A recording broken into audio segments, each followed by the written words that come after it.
At Park Bank, we believe drive and ambition come from the deepest parts of who we are. We view achievement not as a selfish pursuit, but as a way to improve the lives of our clients, our associates, and our neighbors. We believe ultimately ambition is driven by the heart.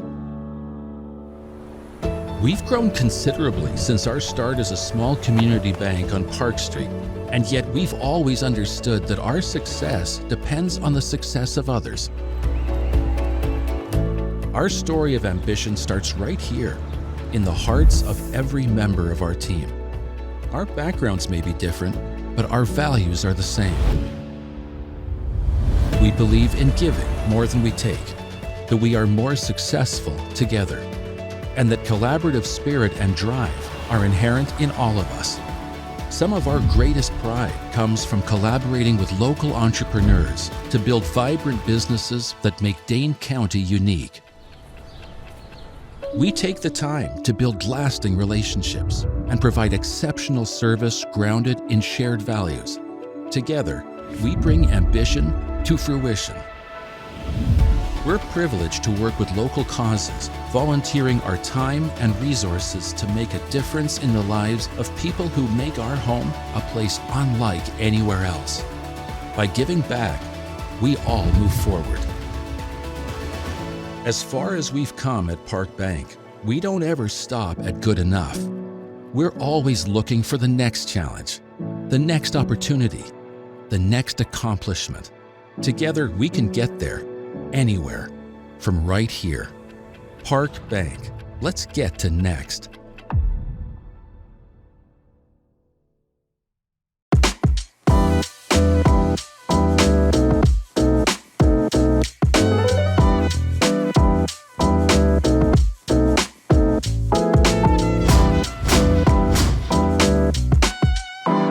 Hello, good afternoon, everyone.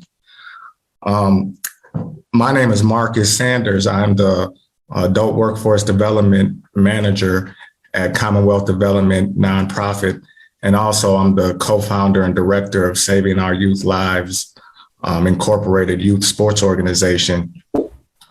First, I would like to thank Madison 365 for the opportunity to be a moderator for this 2022 Men's Leadership Summit. On today's panel, we're going to discuss using sports for social good. So first, we're just going to start with some brief introductions from our panelists. So first, we'll start with Nick.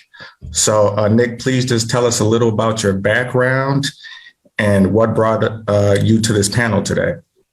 All right, I'm Nick Ivory. I am the equity mentor at Menasha High School. Background is in education. My bachelor's is in elementary ed, and I have a master's in at-risk ed, and a second master's in school counseling. I did a panel probably about a month ago, I think it was, maybe a little bit more.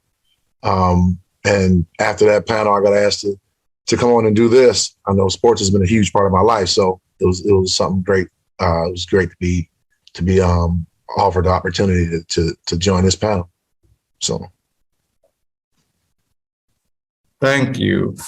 We'll go with Calvin next. Hello, everyone. Thank you so much for this opportunity to be here. My name is Calvin Barrett. I'm currently the Dane County Sheriff here for Dane County, and my background started in San Diego, California, where I played football and wrestled. I came to Wisconsin on a full athletic scholarship to play football at UW. Coached football in Texas, wrestling, track, strength and conditioning, and now I'm in a position where I can influence for social good. And I think the balance of my background of sports, academics, but also my current position is a great perspective to provide with all the viewers and the panel members here. So thank you for allowing me to be here. I'm honored. Thank you, 365. Great. Thank you, Calvin. Next, we'll go to Adam. Hey, good afternoon, everybody. Adam Jackson. I use the he series of pronouns. Excited to be here. My day job has me at Humana Insurance, but athletics have played a really big part of my upbringing. As like Calvin, I'm a Badger and have really valued the impact that it's had on me just personally, as we'll talk about today, but also how I bring that even into the workforce. My lessons that I've learned through coaching, through sports, is definitely transferable to parenting, to working in corporate America and many other communities. So excited to be here. Thanks. Thank you so much, Adam. Next, we'll go to Ernie. Thanks. Happy to be here. My name is Ernie Stevens III from the Oneida Nation here in Wisconsin. I currently work as the marketing director at the Menominee Casino Resort just north of Green Bay, but I've been a lifelong advocate of youth sports. I was a recipient of those things and grew up to become a coach myself. I graduated from UW Oshkosh and West Chipper High School. My background's mostly been in media, communications, public relations, marketing, all that fun stuff. But I've been coaching anything from flag football to basketball, Little League baseball to lacrosse for about probably going on 14, 15 years now, and been coaching lacrosse for about 10 years straight. I coach a U12 program here at Oneida. I'm happy to be here. Thank you very much, gentlemen. I can tell already we're going to be able to share a lot of great information today. So I really appreciate your time today. So first, we're going to start with some predetermined questions from me, and then we'll go into some questions from the audience in our chat. Hopefully that works for you, gentlemen. Like I stated originally, this panel is on how we can use sports for social good or social change.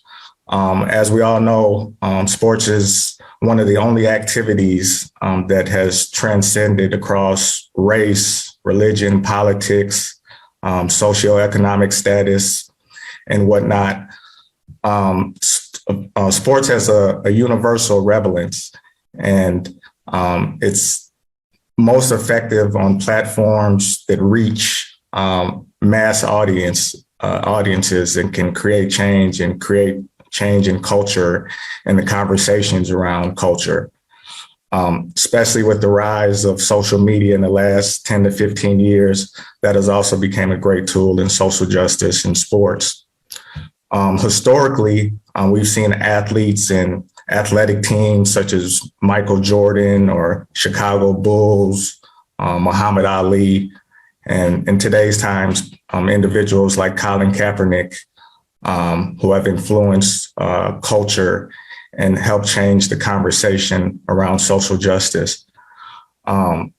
So the first question will be for you gentlemen is, how has sports influenced not just individuals, but communities and culture? And we'll start with Calvin this time. Well, that's a great question, and looking at how sports has influenced culture, it's one of the very few things that where you can use your athletic talents to get and achieve things that you may not have been able to achieve in the past. And an example is me coming from San Diego, California, and getting an athletic scholarship at Wisconsin.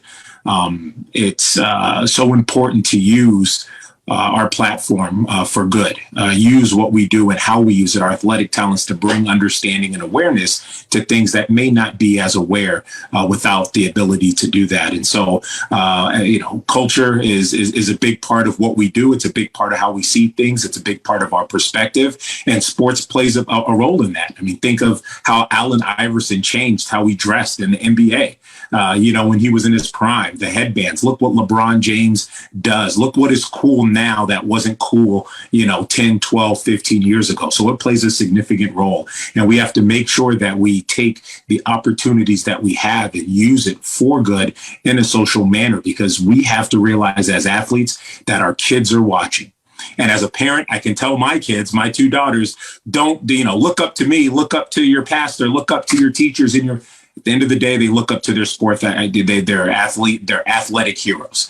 And we have to realize that they're watching everything we do, everything we say, and we have to do it for good, because our youth are watching and our youth are our future. Thank you, Calvin. I think that was a great example of, social change and how it works in today's time, especially with athletes and the big influence they have. Next, we'll go with Nick. Well, for me, when I look at the landscape of sports, it's kids like myself would have never been able to attend college and become who I am if it wasn't for sports, right? My parents didn't have trust fund for me. I have a college fund sitting to the side. I played basketball. It was my way to deal with a lot of the things that I would go through either at home, in school, or whatever, personal issues or whatever. Basketball is my way to get those things out. But it became a way for me to get myself out of my circumstances and where I wanted to be. In order for me to attain my degrees, basketball was that avenue was that vehicle that was able that I used to get through, all of the terrains and hills and peaks and all the valleys and all of those things that we go through. And I use that now today. I have an AAU program that I started this year. It's called All Wisconsin AAU. Excuse me. I use that platform as well to get gather kids that I know some of these kids can't afford to pay for these AAU programs that we have around. So we find ways to get those kids on the court. With that, there's discipline that our kids learn, that I've learned. We learned how to balance schedules. We learned how to put the most important things in place before we're able to do the fun things. You got to get the necessary things out of the way first. Then this way we build community through communication. When you see athletes are some of the most recognizable people that walk this earth. And you see them on TV every day, from commercials to games and sporting events.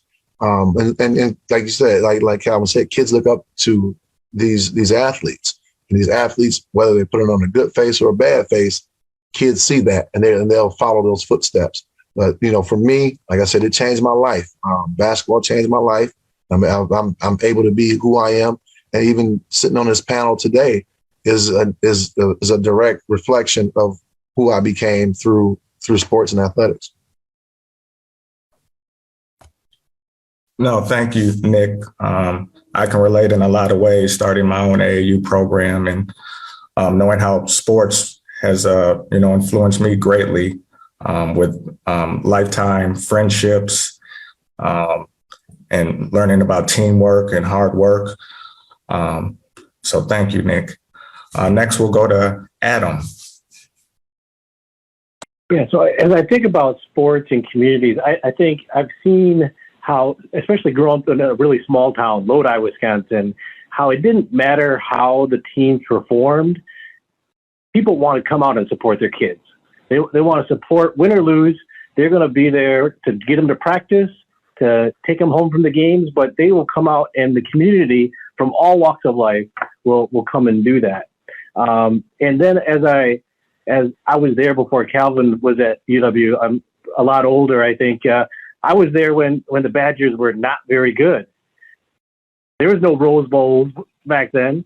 Actually, they won the Rose Bowl my freshman year, but we could see how a sports team could galvanize a community and bring people together in celebration and laughter that we didn't know anybody from anybody. We would run down to Camp Randall after they won the Rose Bowl and storm the field, and it didn't matter who you were. It was just fun to celebrate together. And so I think about that community. And now I live up in Green Bay, where we can feel the joys and the sorrows of however the Packers are doing. As a community, we feel those ups and downs. And, I think as parents now, it's our job to almost temper that for our kids, because, teaching them that it's not about the winning and the losing. That should get us up or down. It's how do you come back? How do you persevere? All the things that great players and great coaches instill in their teams. That's how the community needs to rally behind as well, and not have this divide of, well, the team sucks or the team's great. It's the process and the fundamentals to building community in relationship with each other, in communication with each other through thick and thin. So that's how I think sports can be really good for building community. Thank you very much, Adam. Next, we'll go to Ernie.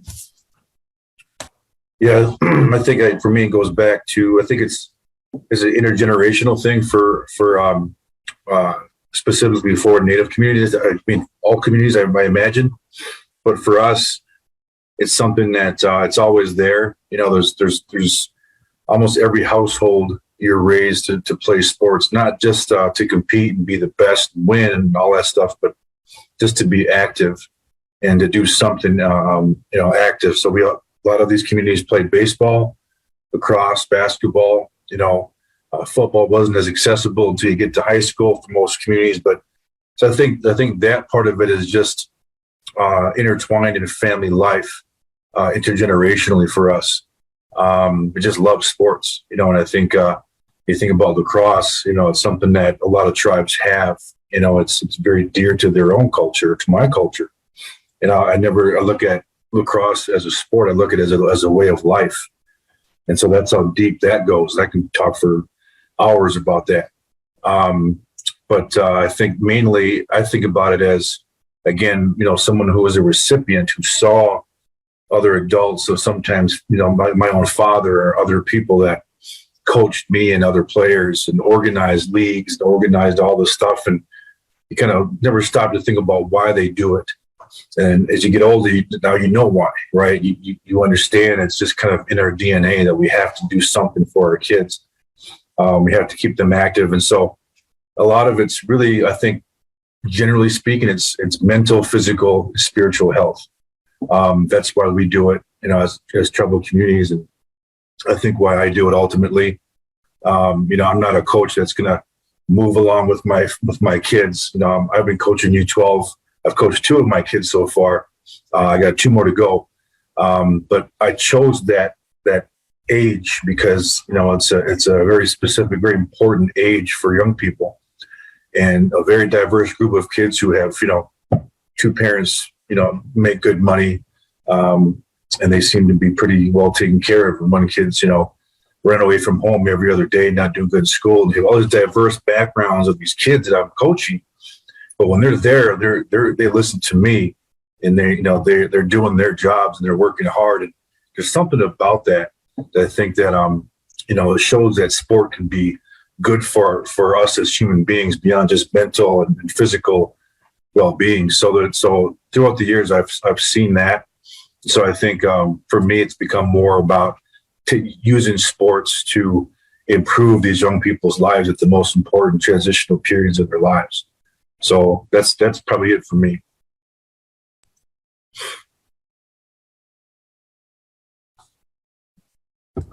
Thank you very much, Ernie.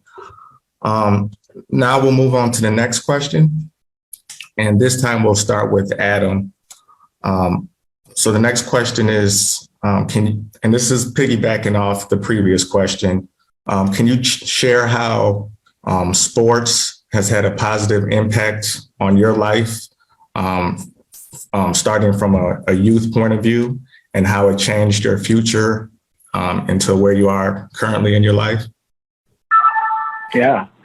So I think sports very early on, I grew up in the gym with my dad being a basketball coach, a tennis coach, and really any sport you could throw out there. So growing up in the gym, it really shaped our free time and really focusing on what's important and the fundamentals of how to achieve what you want to do in the long term.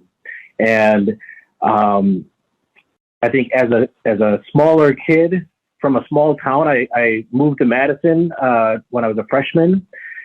Sports gave me the avenue to make friends, to break out of a shell that I didn't know how to break out of unless it was in the gym.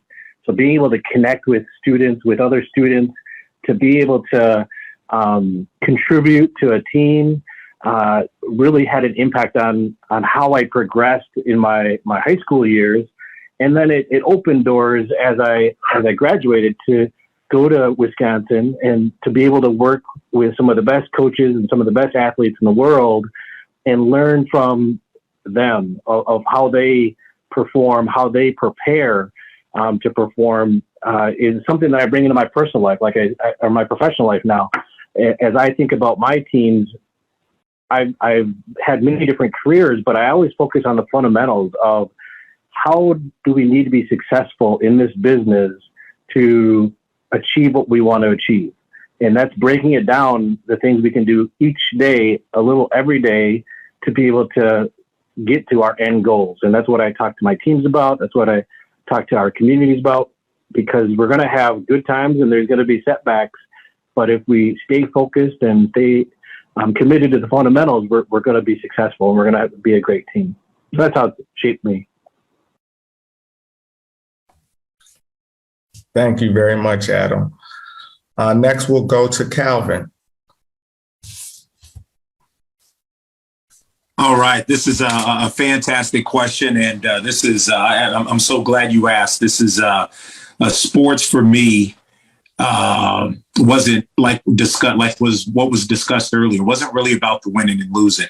It really came down to preparing me and preparing others for life, right? Dealing with discipline, understanding, being able to overcome obstacles that are put in front of us in a football game, at a practice, stress management, right? Dealing with that, how to understand, knowing the difference between tough love and abuse, understanding what a father figure is when your father passes away when you're young like me.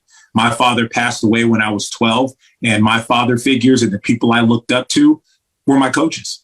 My high school football coaches. They're the ones that I looked up to. They're the ones that made sure that I went to class and my pants were pulled up and I wasn't hanging out with the wrong crowds. They're the ones that were there for me, that allowed me to grow into this person that I am. Preparation was a huge part. Practicing, being on time, being prepared, being ready for anything. And also, too, realizing that sports, just like life, isn't fair. You can play as hard as you can and prepare and still lose on a game-winning shot or get blown out. And that's how life is. It wasn't fair that my father passed away in front of me when I was 12. But what sports did is it taught me to overcome that and to realize that it's not the obstacles that are placed in your life that define who we are, but how we respond to those. Also, sports played a huge role, too, is when my father passed away when I was 12 and I grew 11 inches and gained about 100 pounds in the summer. It was the community, right? Yes. And got contacts and figured out ladies and all of these things. Yeah.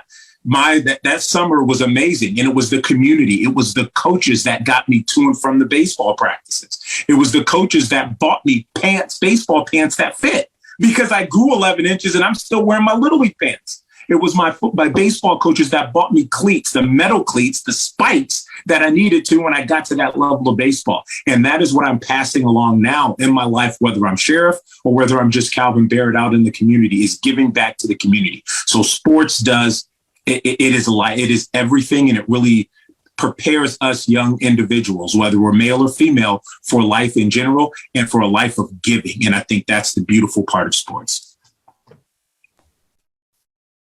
Thank you very much, Calvin. I agree totally.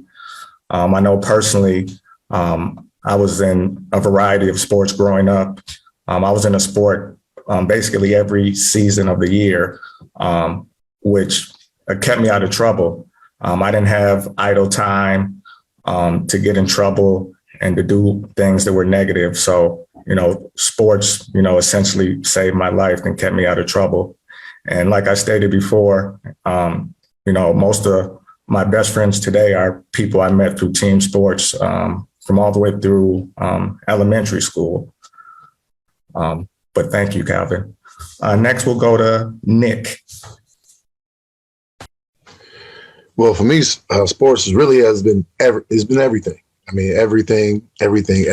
I use sports, whether it's an analogy, whether it's a situation happening with students of mine, players of mine. I use sports analogies to get through a lot of these things. It's one of the things I talk about when I talk to staff. We have some of these kids that the only reason why they come to school is because of the sport that they play. You'll see after the football season, grades drop for some football players. After basketball season, grades will drop, or attendance is just terrible. So we have to allow those kids to stay into those sports. That was me growing up. I grew up playing on the playground, outside. I didn't play. My mom couldn't afford it, right? So I played warning basketball growing up in Milwaukee. And that's just where everything started for me. We played ball all day, every day, drank grape soda, and kept playing. So that was me and my guys. So we had our crews. We bought the old wrestling championship belts, and we used those to be the Intercontinental champion, the tag team champions. We did all of that. So everything we did in our hood, I grew up on Atkinson. Everything we did in our hood, it was predicated on the basketball court. Now, when I would go from my mom's house to my dad's house, I go to my dad's house, my cousins were into backflips and gymnastics. So we pull up the dusty mattresses out in the field, and we flipped on those all day. And we did this all day, every day. I couldn't tell you the time I woke up to go outside, but I knew I had to be in the house before the streetlights came on, right? Or I got in trouble. Got my butt kicked, right? So that's what sports did for me. It brought everybody around me together, from family to friends. I remember my older cousin, who's a mentor of mine from the time I can remember to right now, played at North Division High School. We call him Buck. I used to go watch his games at North Division. I used to watch him play, and that's where my love for basketball started bubbling up. And I took that. He was my first coach growing up, and he was very fundamental in his game. Me, I was an athlete. He was very fundamental. So I had to learn how to be fundamental through him. And I carry that all the way to right now. I have 4 boys. 3 of my boys, my twin boys are in college right now. My oldest, he's a special ed para, and he coaches football here at Appleton West. All of those guys, we did a lot of our communication was because of sports, right? I mean, arguments, video games. I do all of that stuff. I did all of that stuff with my boys, and everything was based around sports. And now you have them moving on to college sports. And then I take it from there to, like I said, I started AAU program. I started coaching my boys when they were 12. I never wanted to be a coach because I was still in my mind an athlete. So I never wanted to coach because my expectations of me, I put on these little 12-year-old kids. So I used to lose my mind out there coaching. But then I had to start understanding that these are 12-year-old kids and you have to work them through everything. So we started working on the fundamentals of stuff. And excuse me, I would tell all of my players, if your parent tells me that something went wrong in school, something went wrong at home, that means it went wrong here in the gym. So I will punish you for your parents. And I started connecting those things right there. And so discipline comes from that. Again, time management, being on time, being prepared, just leadership. I mean, I got mentoring programs that I've started, and it all because I like to pull athletes in to be mentors. Because again, their faces are big in the schools that they're in. Their faces are big in the community. Little kids are looking up. The elementary school kids are looking up to the middle school kids looking up to the high school kids, especially the athletes.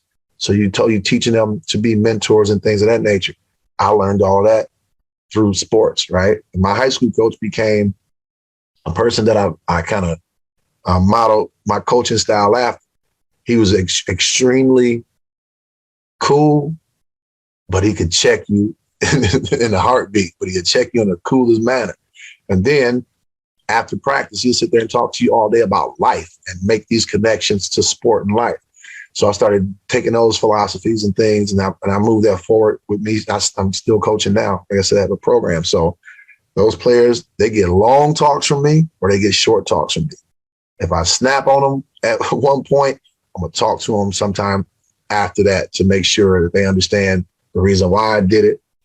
And I mean, if they tell me I could have reached out a different way, then you got to take those into account. But, like I said, sports has been everything to me, and it's going to continue to be everything to me moving on until I'm gone from here. I appreciate that, Nick. I know Ernie has to leave soon, so we'll let him go ahead and answer this question.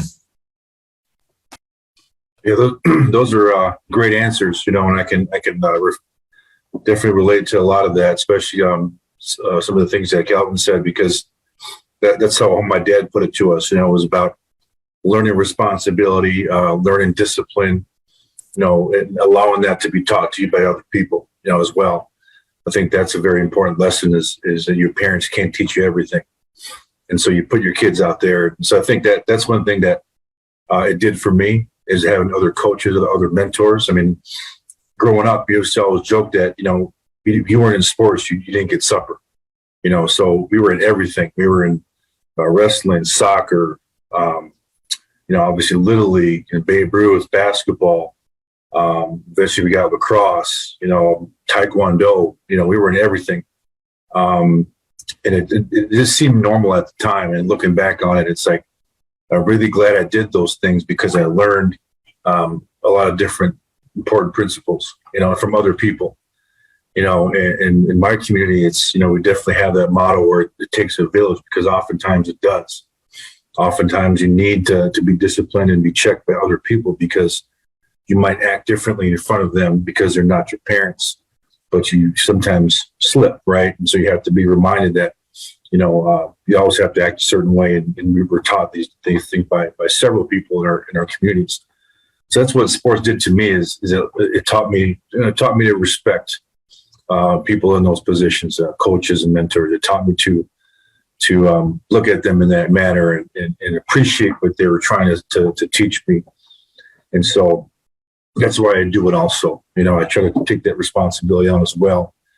You know, and you know, like Nick said, I mean, we have to check, you know, make sure these kids are doing good in life. We have to make sure they're not messed up at school, at doing their homework and not talking back to their mom and all that stuff. And so that happens. I tell them, you know, let me know, and you know, and I'll talk to them. And sometimes it spills over into the sport itself, right? And we got to, you know, make sure we scale it back. And so everybody has a chance to learn something. So for me, I just reflect on that in my coaching, because that's how I grew up. You know, it impacted me in that way, to where I wanted to, you know, I was like, you guys, I just want to always play. You know, even now, you know, I want to, you know, get back into things. I'm playing rec basketball again.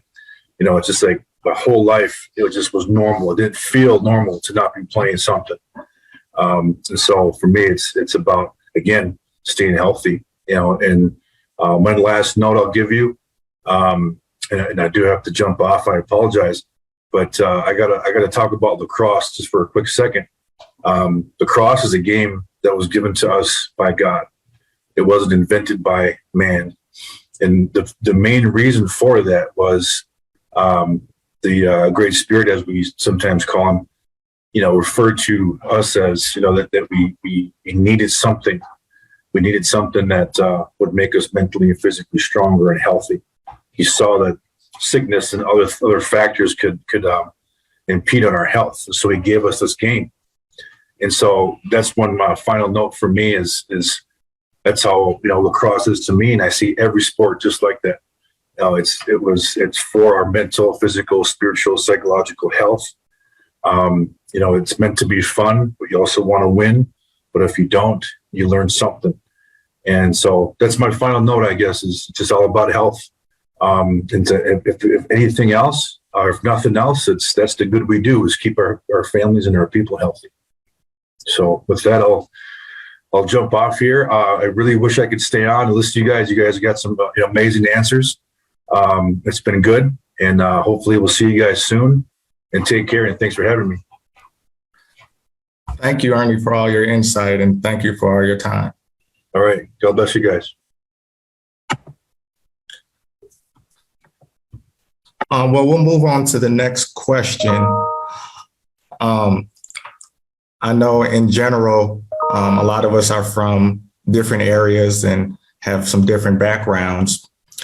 So this next question is, how do we make sports more accessible and approachable for all the communities that we work with and work around? And we'll start with Nick. One of the biggest things is the cost. You know, some kid, as AAU programs and coaches, we know that these costs sometimes can be overly inflated. Kids are traveling, you need uniform and all of these different things. Parents can't afford it. So we got to start making these programs more affordable. I've been reaching out to donors so we can get people to sponsor kids of ours that we have in these programs. We just got to stop making these programs be only for the elite that we put out there. When you have kids, if you have a program, you have multiple teams of the same age group, you don't have to call one elite because it makes these other kids feel like they're less than. So you take that piece out of it, and you make sure you market your program to everybody, right? You don't push one demographic to come to your program and leave another demographic behind. Or because a kid doesn't play your style, you leave that kid off and just go to the next, even though this kid is working his tail off. That's where those teachable things come in at. If you want to teach a kid fundamentals, you sit there and spend the time to do it. If you want to run these programs and the only thing you think about is winning championships all of the time, yes, winning is very important, but it's also means more when you get these kids to understand who they are and who they can be when they have no idea where they are or who they are in that moment, right? So it's being that coach, being that mentor, being that father figure, being that teacher, being all of those things for these kids, right? But the biggest thing is it's money. You cut some of these costs. Your fees don't have to be $1,500 for a kid to play in your program, right? And if that kid can't come up with the money, that kid can't play. So the next kid moves into that space. So we got to figure out ways to do that, and just stretching that dollar, because all of us are going to come out of our pockets at some point to help some of these kids, if that's what we're there for. If we're there for the money, it won't happen. We have to be there for the kids around. Yeah, thank you, Nick. You probably see me nodding my head. I totally agree. Being in the AAU field, I understand completely. That's one reason I started my program, to kind of make it more affordable. So my fees are a little more reasonable compared to other programs, just because I don't want to price certain youth out of the participation. And I also try to, preach diversity, having a diverse team, with diverse parents with different perspectives. And like you stated, we have to look for, scholarships, donations, to try to supplement the cost, especially, you have the basic fees. And like you said, then there's traveling costs, there's hotels, there's food, there's gas. So all that's incorporated. So thank you. I appreciate that, Nick. Next, we'll go to Calvin. I think Nick hit it right on the head when he talked about the cost and understanding that. I would say number 2 on my list was transportation.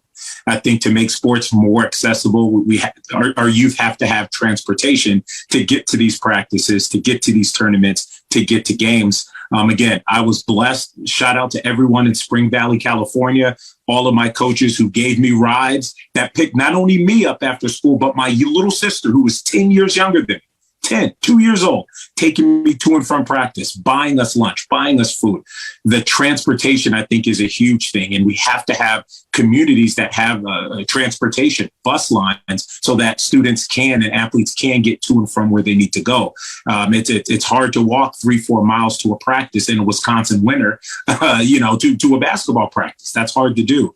So I think we need to really focus on having accessible transportation for all of our youth so they can get to go to and from, so that they can enjoy the fun of athletics. Thank you, Calvin. Next, we'll go to Adam. So I'm going to take a little different approach. I agree with both of what you have all said. And I'm going to add on to, just from an anti-racist lens standpoint, we need systemic change so that parents and guardians and people can make a living wage, can be accessible to their kids, to get them there, support them, and not have to work 4 jobs, not have to worry about where are we going to sleep tonight. That's a, number one thing. If kids have people in their lives that don't have those worries, that would make it accessible, them available to support them in different ways. And then I also think about what things are community based. So whether it's, we should be doubling down and reforming the WIAA and our high schools, like they're free. Everybody can participate. We can invest in our elementary school, get programs that can expose kids to programs early on that maybe they're going to flourish. They're going to be the amazing athletes, but they don't get exposed until they're in high school. Schools are built with gymnasiums. They're built with resources to be able to do this. So I think making it accessible to expose kids at a very young age, and then other community-based organizations. I benefited from the YMCA as a kid, being able to play outside of school, but also meet kids from other schools, make friends and teammates from around the community. That made it accessible that when we got older, we were competitors, but we were also friends and teammates off the court. And I think Approachable, just one last thing about Approachable, I think just teaching kids to be more resilient, that we're not going to be a quick fix. Sports is not a quick fix. You got to put in the time, you got to put in the practice, you got to grow from your setbacks, and building that resilience can make it more approachable for kids that might want that quick fix, that quick success. It just doesn't happen in sports. And having coaches that can instill that and parents that can instill that would make sports more accessible and approachable.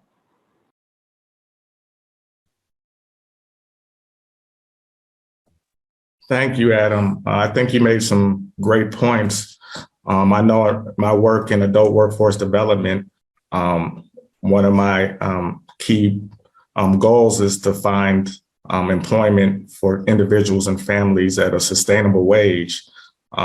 So that's a key, for people that can have a wage that they can, have the essentials. You can have housing, being able to afford a car, have health insurance, just the basics. Before people even have access to sports, they have to have the basic human needs before sports can even become a factor. But thank you, Adam. Well, we're going to go to one more question, and then we'll go to questions from the audience in the chat. So the next question, we'll start with Adam. And this question is, what do you see as the intersection between sports and social justice? I think we see it play out even more so after the murders of George Floyd and Breonna Taylor, Ahmaud Arbery, and decades more before them, that when communities say no more, we want better, sports and athletes and teams have the opportunity to stand up. And the easiest example is the Milwaukee Bucks right down the road, right?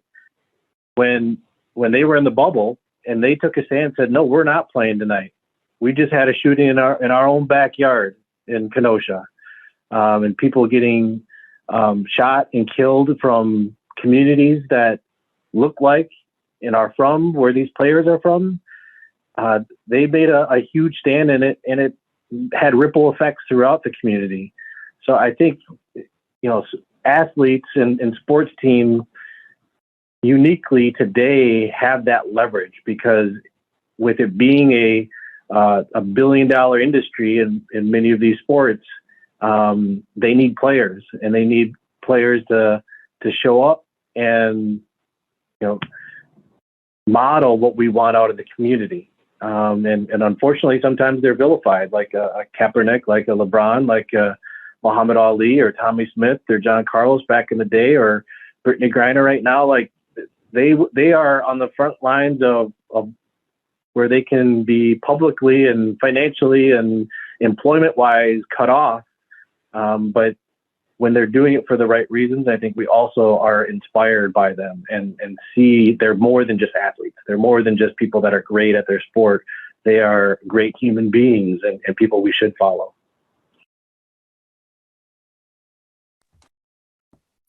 Thank you, Adam. Next, we'll go with Nick.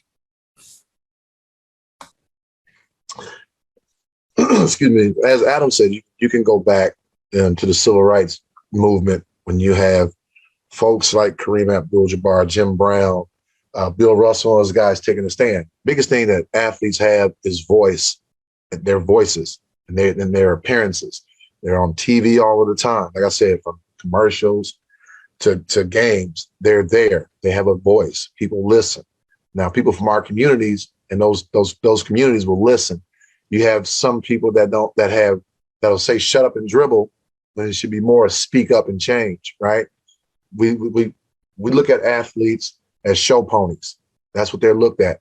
You're here to entertain us. That's it. Do your job, go home. You shouldn't have a voice. The biggest thing they have are their voices. Their voices have to be heard. Their voices are heard. Their faces are seen. Simple as that. We get it all day, every day. When we see we talk about the money these athletes make. They have enough money. They need to just be quiet.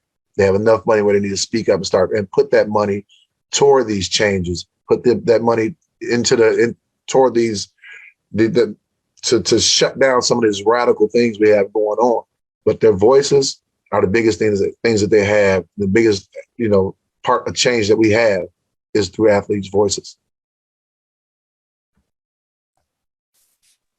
Thank you, Nick. That was a great answer. I really appreciate that. Calvin, you can go next. Yeah, I think Adam and Nick hit it on the head. It just comes down to the power and the influence that in the voice that our athletes have. And I think we realize how much influence they have, but I really don't think our big megastars understand the amount of political, economic, and social power that they really do have.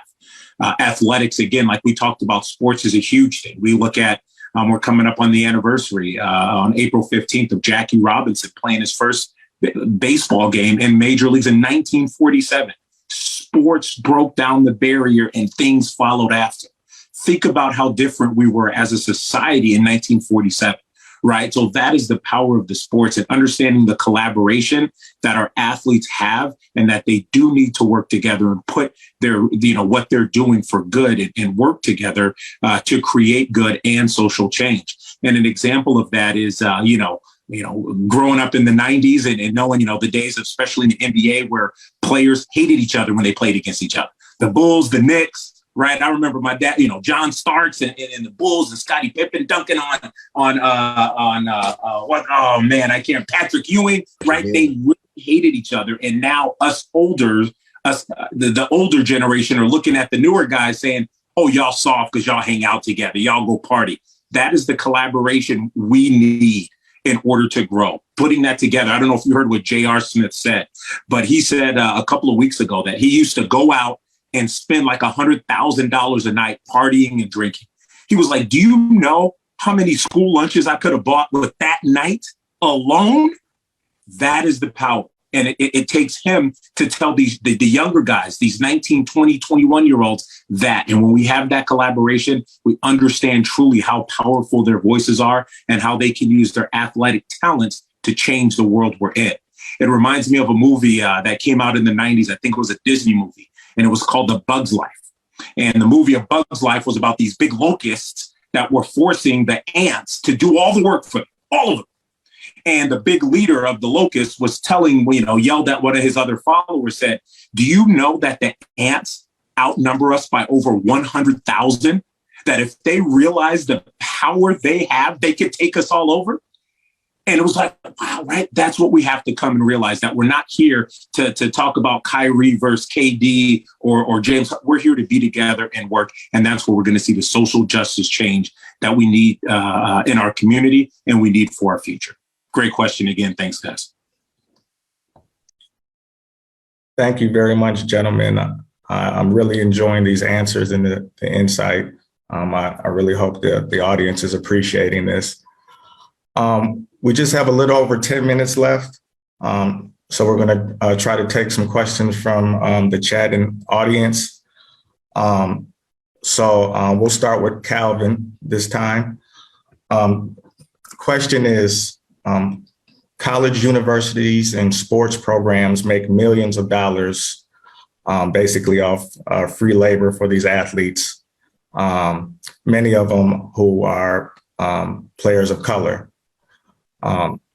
Recently, players are now able to get paid off branding and imagery, but do you believe that athletes should get paid even more or in other ways? Calvin, we'll start with you. Yeah, that's a great question. And you're looking at a paid athlete as well before the NIL. I received a check from, NCAA 2001, 2002, and 2003 because they used my name and my number. I got like a $300 check from them in this huge settlement that we had probably 10 years ago. But I do believe, I believe that we're at this situation right now because of greed and because, Coach Alvarez always used to tell us abuse leads to restriction. And I believe the NCAA has taken advantage of the athletes for this entire time. And now the power has swung to the other side. I always thought that all the money that, in my opinion, the education is the true power, right? Because money can come and go, right? The IRS can take your money. The courts can take your money. Me as law enforcement can take your freedom, all these different things, right? The education lasts forever. No matter where you go, no matter what happens to you in life, your education will be with you forever. And that's why I feel that a portion of whatever money is made should have gone towards a fund so that when athletes graduated, if they didn't make it to the NFL, they had money. And that's what I was looking for. When I graduated from UW with my degree in sociology, all I wanted was a suit, a shirt, a tie, some nice shoes so that I can go on a daggone interview. And I had none of that. Hell, a nice down payment on a house to start my family would have been great. So I think if that would have happened years ago, we wouldn't be at this where there's a complete swing. I think it's swung to the power of the athletes now, and I think it's going to come back to the middle at some point. But I do believe they should be compensated for what happens. I was told by someone on a recruiting visit at Arizona. He told me, he said, young man, he said, use the university to get your education because they will use you for every bone, ligament, tendon in your body. Use them. That education will be there forever. And that was the best advice I was given at 18. So I do believe athletes should be compensated, but I do think that there should be some onus and put in on the education side of it, because the education is the true value in all of this. Thank you, Calvin. We'll let Adam answer next. Calvin answered that question good enough for me. We're good. Okay, that works. Nick, we'll go to you then. I'm all the way for college athletes getting paid. One thing we need to do though, as that is happening, is talk about financial literacy. So if these kids are getting these big NIL deals, they know how to budget that money, whether you put a chunk of it in a trust or whatever, but it needs to be some financial literacy. If you look at Allen Iverson right now, as much money as he's blown through it in his career, he gets a big, I forgot how much it is, like 20-something, 30-something million when he turns 50 or something like that, because that money was put to the side by his agent. Now, if we are able to do something like that for these college athletes, that'd be great. But as Calvin said, put a down payment on a house, right? Get these kids a nice, decent check to start their lives with if they don't make it as a pro athlete. It's millions and millions and billions of dollars in athletics. If that money isn't given, if a player isn't able to make it to that level to make that money, get that player a good start on life. Yes, that player, him and her, have their education paid for and gone through, but also once you step out of those buildings, you need to have something set up for you. So NIL, I'm 100% with, but I know financial literacy or a trust or something should be put aside for those athletes.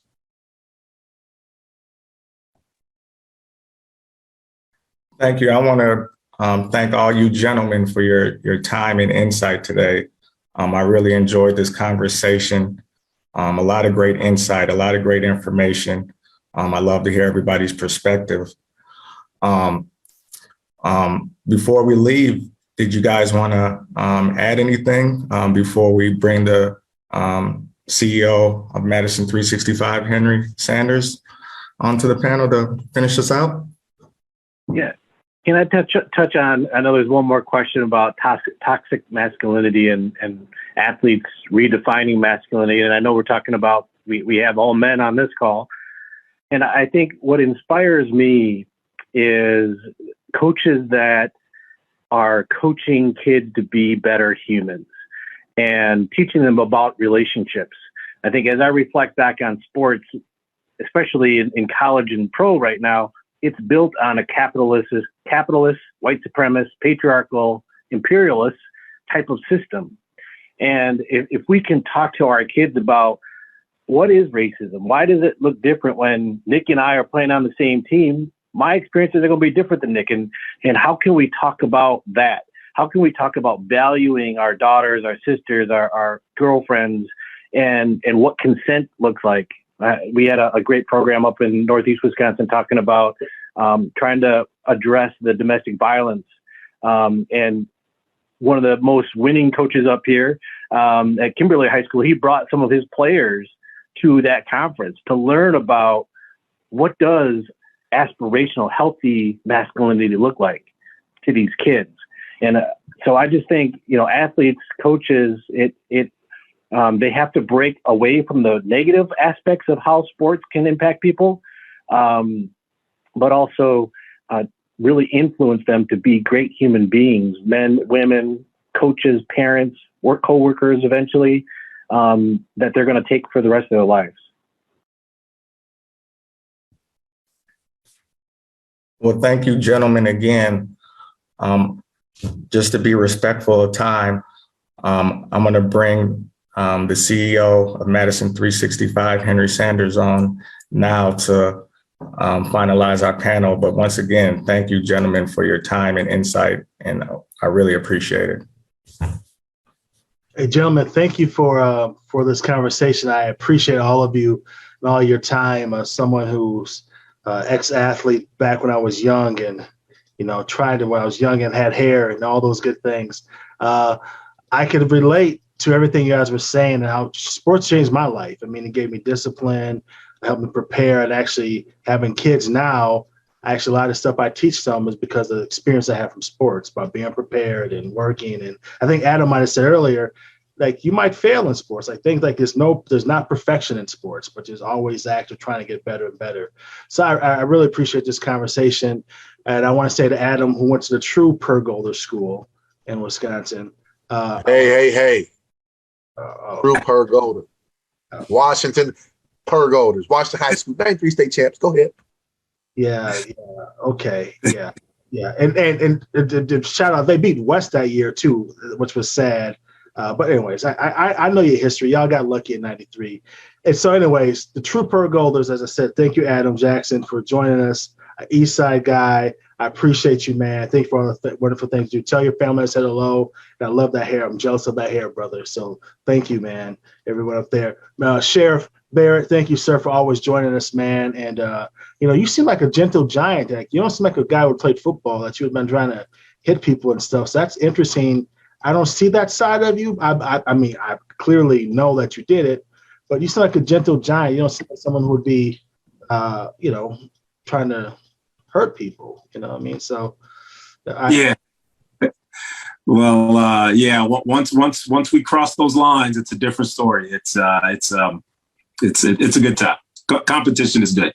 I remember the feeling. So thank you for joining us, Sheriff Barrett. And Nick, Mr. Ivory, sir, man, I appreciate everything you're doing up there. Man, you should move back down here south, man, get these people some championships down here. Like, we need some help down here, these programs. But thank you, Nick, for everything you're doing, man. It's a blessing to have you, brother. I appreciate it. Thanks for having me. I mean, I'm very appreciative of all you guys, even the opportunity to have these panels going on. And Mr. Sanders, thank you for joining us. And You did a great job moderating. You look like someone I know. So like, well, when I see him, I'll tell him that you look like him. So thank you. You did a wonderful job. And thank you. So everyone for joining us today. Thank you so much for our first day. Tomorrow we have 5 more panels. We start at 9:30 tomorrow. That's where the first panel starts. So please join us tomorrow again. Wonderful panels. Tomorrow's going to be the first panel about diversity and equity and talent, building the talent pipeline, which will be a wonderful panel. So please, again, join us. I want to thank, again, our sponsor, especially our presenting sponsor, Park Bank. Thanks for everything you're doing for us, and we will see you all tomorrow. Have a good evening.